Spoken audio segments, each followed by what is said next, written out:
रहते हैं, प्यार मोहब्बत करते हैं, एक दूसरे को सेलिब्रेट करते हैं। और मुझे तो इतनी खुशी हो रही थी जो सोशल मीडिया में इस दफा मैसेजेस जो मुसलमान दोस्तों ने हिंदुओं को दिवाली के दिए, इतने हिंदुओं ने भी नहीं दिए। तो ये बहुत एक नई चीज है।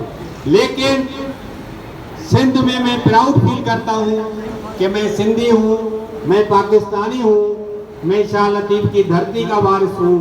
लेकिन मुझे सिर्फ आज हम कोई पॉलिटिकल बात नहीं करेंगे। एक चीज बोलूंगा कि हमें सिंध में रिलीजियस एक्सट्रीमिज्म को रोकना है।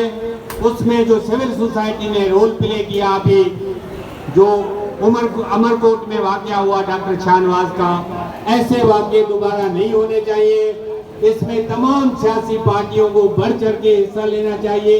और मुझे अभी तक याद है जब श्रीलंकन का कत्ल हुआ था पंजाब में ब्लास्फेमी के केस में, तो इमरान खान की हुकूमत में 6 लोगों को डेथ सेंटेंस आई थी, 9 लोगों को 5 साल की सजा आई थी।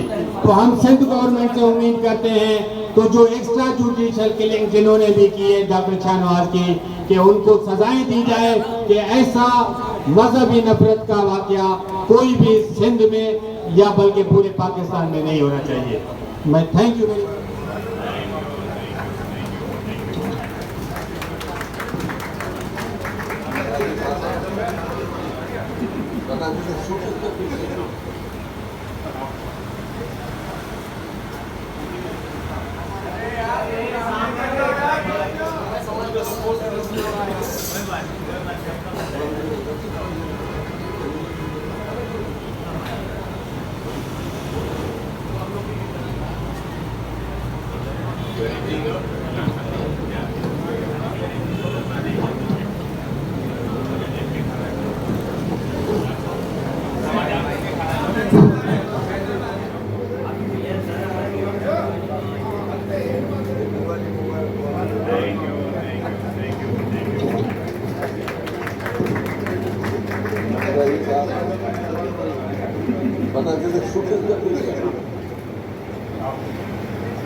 होना चाहिए और मंजर आम पे आना चाहिए। जी साहब, आप हुकूमत का हिस्सा नहीं है तो वैसे भी आएंगे। आप एक तस्वीर कर रहे हैं, अगर आप नून लीग का हिस्सा होते तो उसमें आप बढ़ चढ़ का हिस्सा ले रहे होते और वो असेंबली से उसी तरीके से 27वीं आईनी तरकीब भी आप पास करवा रहे होते। सर ये तो आपकी कयास आ रहा है, लेकिन सच्ची बात तो ये है कि आज मैं और शायद अब्बासी साहब चाहते तो हुकूमत का हिस्सा हो सकते थे। अगर आज चाहते तो कोई ना कोई कलमदान वजारत का हमारे पास भी होता। तो हम तो ये सब चीज़ें छोड़ के आए हैं जो शायद अब्बासी साहब बार बार कहते हैं कि हमारे सियासतदानों को समझ में नहीं आती कि 2-3 साल की नौकरी की खातिर इज्जत गवा देते हैं लोग। हमने इज्जत बचाई है, नौकरी नहीं करी है। लेकिन मैं आपको बताऊं कि ये जो लोग आज तर्जुमान है हुकूमत के ऊपर, क्या ये नहीं देखते कि ये पहिया चलता है पाकिस्तान में? एक दिन